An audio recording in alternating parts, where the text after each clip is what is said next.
Hi, welcome back to Chai with Maanya.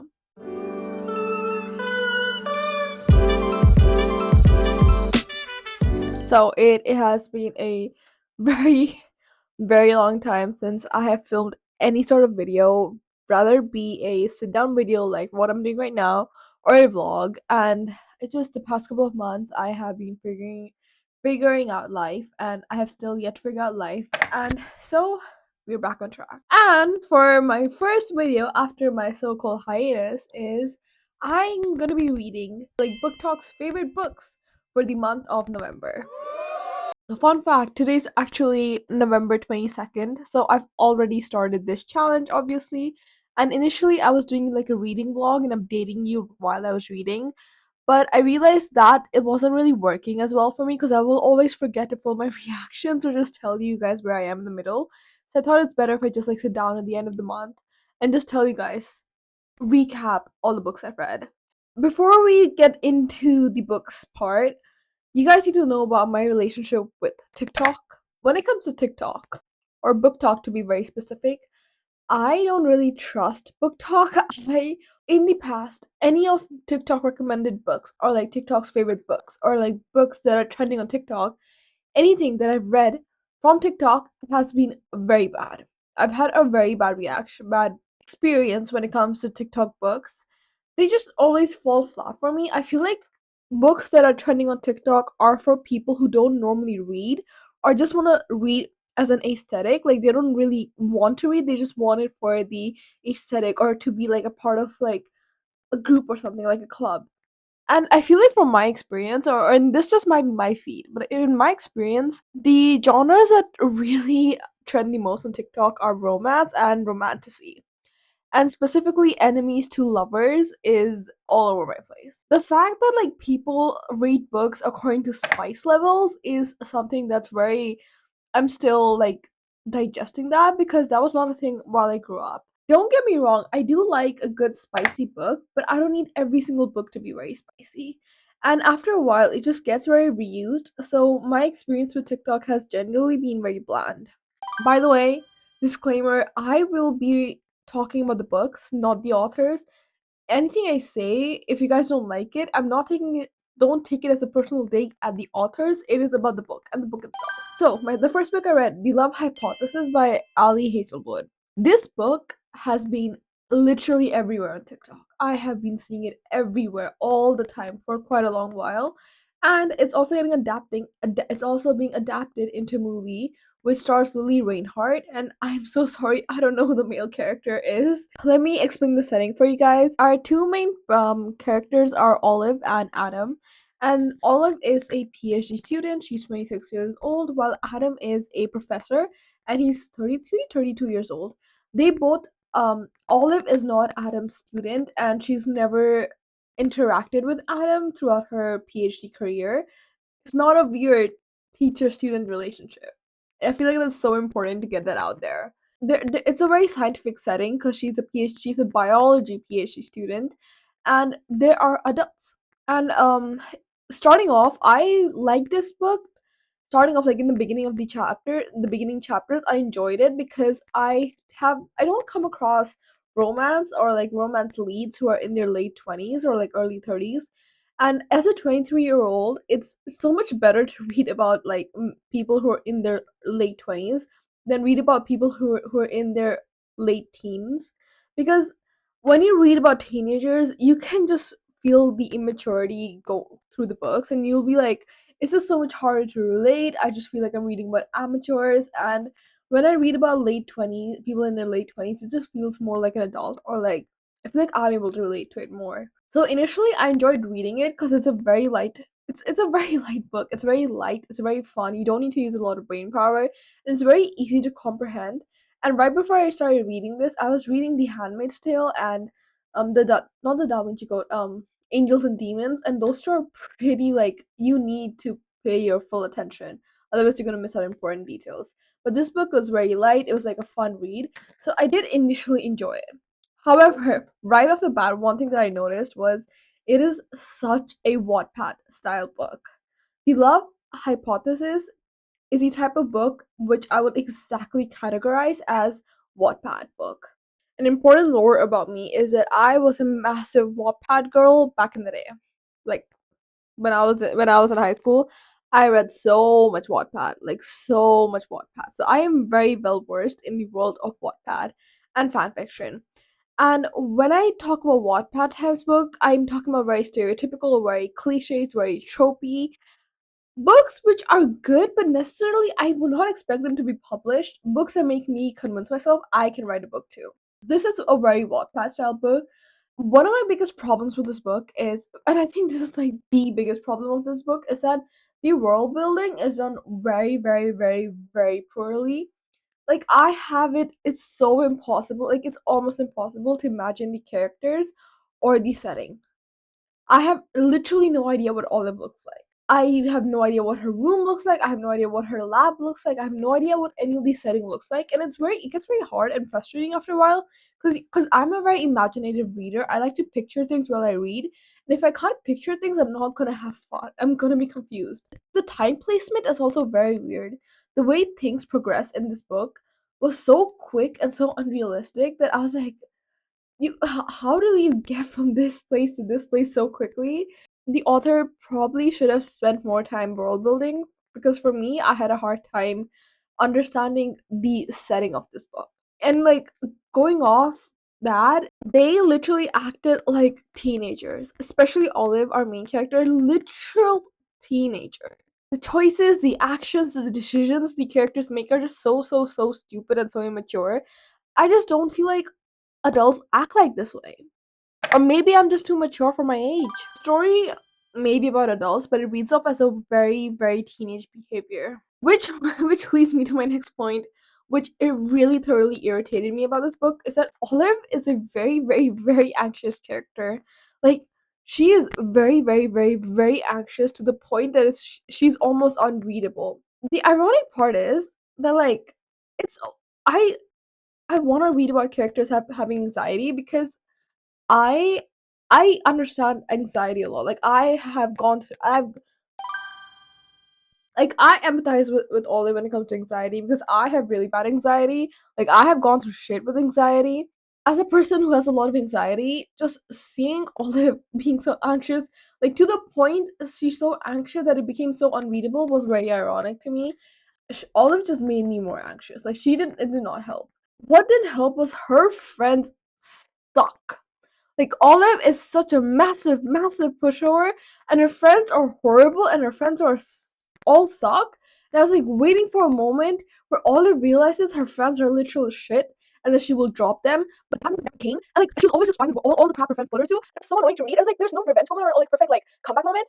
What was even more annoying is that throughout the book there's absolutely no character development, and that's what makes reading stuff like this so hard, because like when characters develop in the book, it makes reading fun. It makes reading worth it. It makes it feel like you're actually reading a book.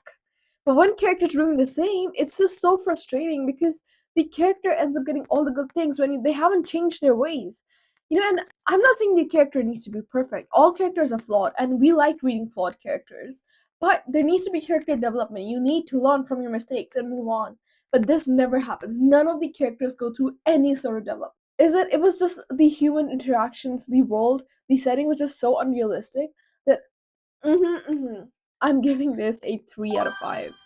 And you know what's very interesting is, after I finished reading this book, I researched and I found out this is a Kylo Ren and Rey fanfiction. It is a Star Wars fanfiction. Which makes a lot of sense, because it is, number one, written in a very Wattpad style book, and number two, the main character is literally described like Adam Driver. Literally Adam Driver. The next book I read is called The Defender by Anna Huang. Anna Huang is a pretty famous author, I would say. She is behind these Twisted series. I've never read those. The Defender released in the last week of October. It is part of her Gods of the Game book series, and it is the second book in the series. And I read the first book last year. It was fine. I enjoyed it. It was like a okay read. It was like a nice break from like other stuff I was reading. So I decided to read the second book as well. Let me get you guys a bit of a setting, is that this book is based on football in England, and I don't really care about football in England, but I still decided to read this book because why not? I read this book in literally 2 days. It was such a brain dump on my brain. And I remember that particular weekend where I finished this book, I was so busy. So the fact that I even had time to read this book is amazing. This book was okay. It was neither amazing, neither bad. It was just okay. My biggest issue with books like this is that once the characters start the process of or the action of procreating, they just don't stop procreating. And it gets annoying because I don't want to read about procreation. I want to read some actual romance. To me, like, yeah, it's nice to read spicy books, but like when it's just all spice and no romance, it's boring and it's just so unrealistic because normal people are not getting that. This book, I will say though, compared to the Love Hypothesis, it's just the characters are much more complex, the situations they deal with are much more complex, and there is so much more character development. So I preferred this book more than the Love Hypothesis. It is again a very Wattpad style book, very much Wattpad style book, very tropey, very cliched. But I'm gonna give this book a 3.5 out of 5. The next book I read is Lightlark by Alex Astor. And now I do realize that I came into the Lightlark scene very, very late.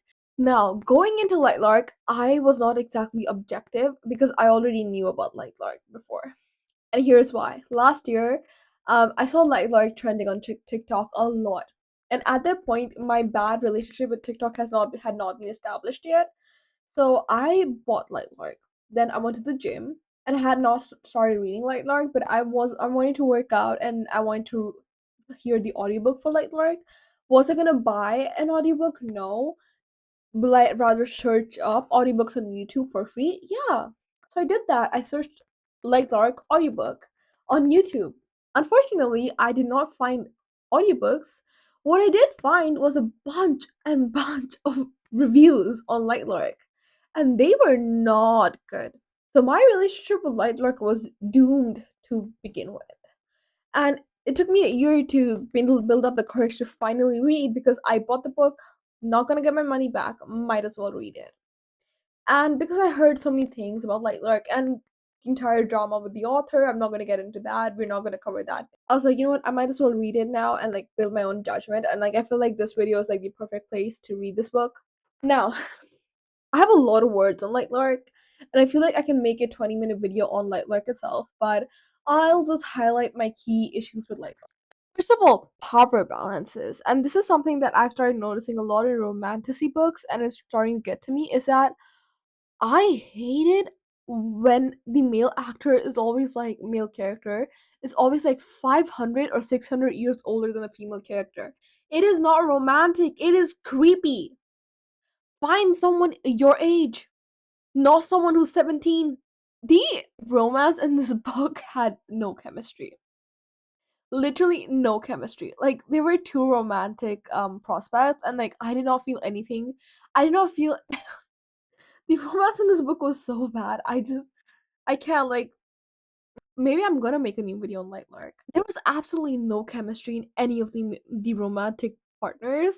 The romance was very forced and it just felt very unnecessary and out of the blue. Just I was like, why is there romance in this chapter? Like we were doing something. We were it just felt so stupid and so forced. It felt unnecessary.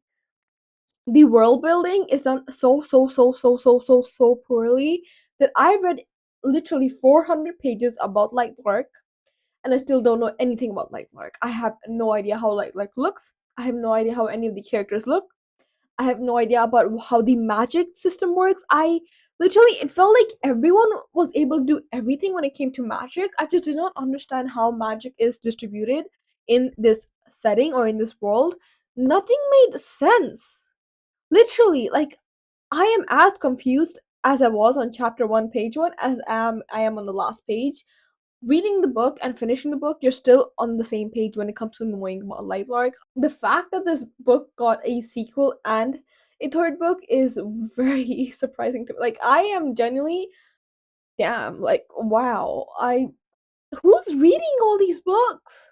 The plot twists in this book, there were so many plot twists. so many plot twists that, like, after a point, none of them were shocking. First of all, none of them were shocking to begin with, but I was not only were they not shocking, they were confusing, and they were like, "Why am I getting another plot twist right now? Like, we don't need a plot twist. We need you to explain the what's already going on in the plot." Like, every chapter there was a new plot twist. Like, everything was a new plot twist. I don't need you to make more twists. I need you to explain what the plot is, because I have no idea what the plot is. Oh my god, the tropes, the tropes. This entire book was built on every single romantasy trope out there, and I feel like the author took every single romantasy trope out there that exists and piled them on in one book. And that's the issue. Like, there were so many tropes that they just weren't working with each other. You can take two tropes, you can take three tropes and make it work with each other, but you can't take 10 tropes and put it in one book and be like, oh yeah, that works.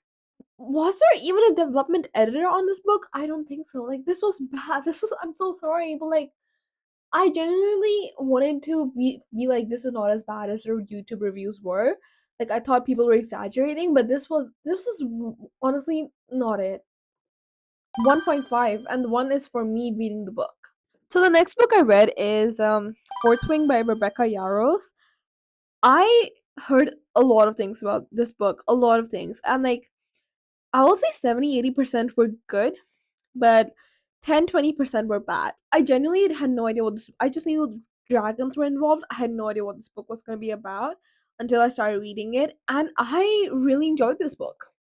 I feel like because I read Lightlark right before this like I was making like comparisons, so it was just so much more better written.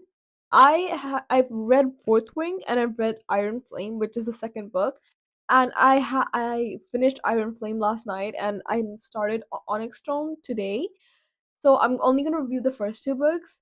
I enjoyed for the Fourth Wing, the first book, a lot until the last 20% of the book. The last 20% of the book, I feel like this was my issue with the Defender as well. It's like once the characters start procreating, they just don't stop. And that's, I feel like, what's happened with Fourth Wing is that I feel like the world was very interesting. The issue they have, the villain that they're fighting, is also very interesting. The entire dragon and magic and wielding and all, like, signets, all this stuff is just so interesting. But I feel like once the main characters like got together, the author kind of forgot about the world and just started focusing on the romance itself.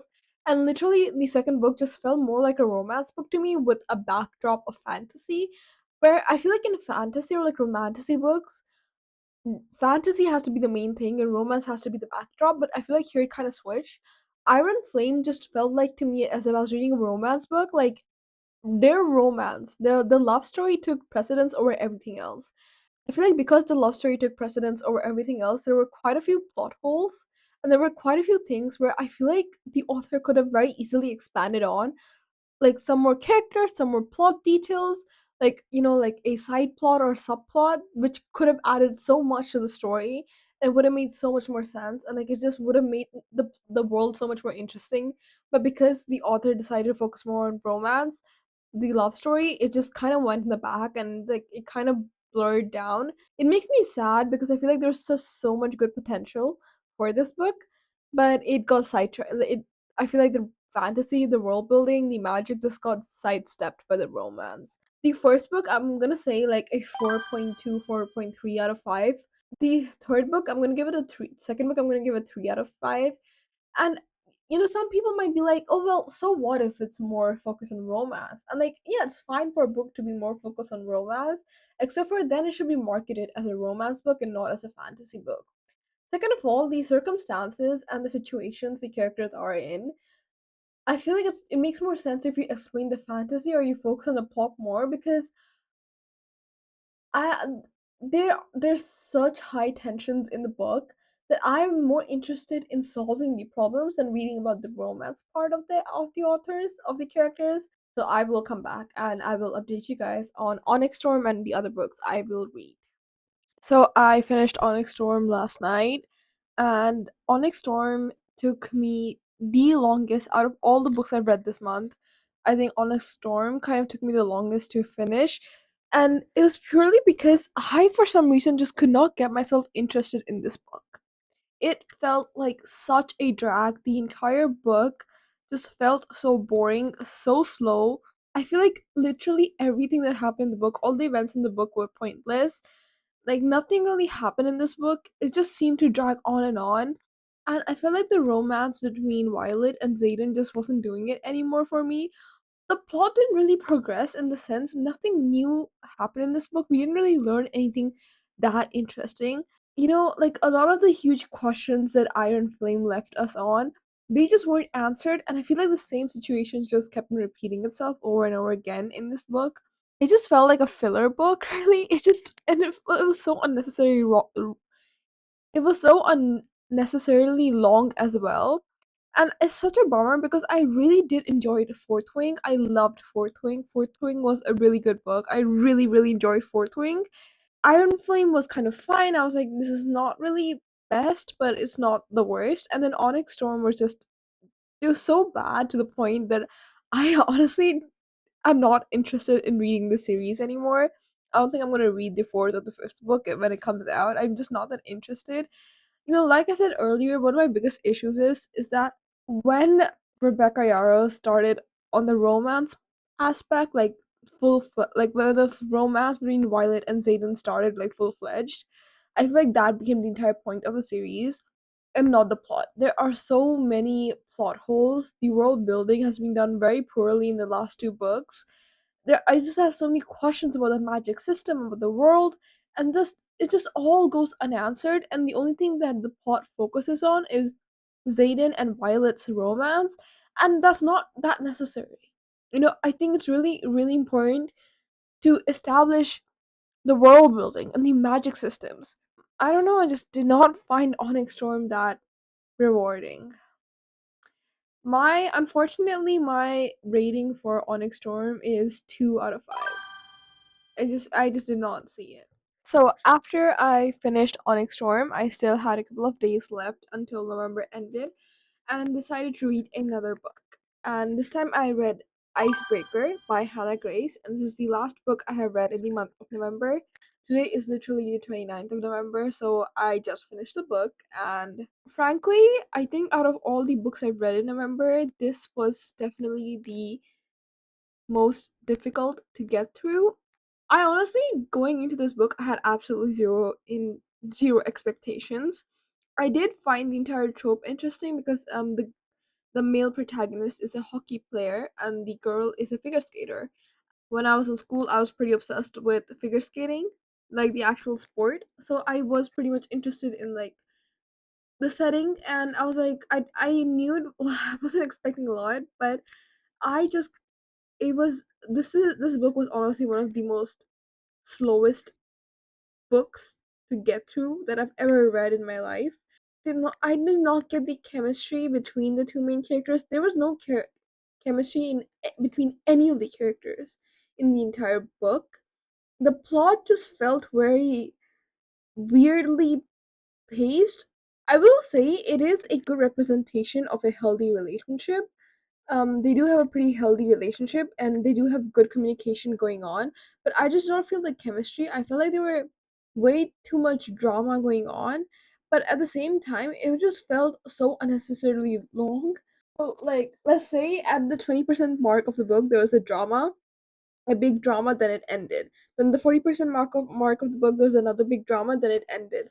Then like 60% another big drama, 80% another big drama, 100% another big drama. And there were always like these small, like not small, but like small yet big drama points happening throughout the book instead of like making one situation a focal point and like moving on with that.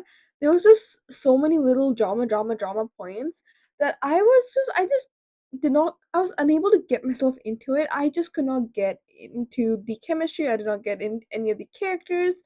I just had a tough time reading through this book, and I honestly, if I'm being honest, I was pretty much forcing myself to read through it. Unfortunately, I'll have to give Icebreaker a 1 out of 5. I That's all for the month of November. I read 7 books in the month of November, and all of them were TikTok popular books. And to conclude this video, I will say I still do not like TikTok recommended books. Except for Fort Wing, I do not really particularly enjoy any of the books I read in November.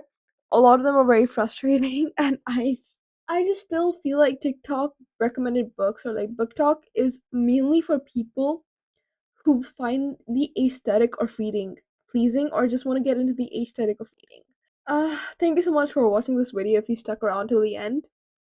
And do let me know if you have any good book talk recommendation books that are actually really good.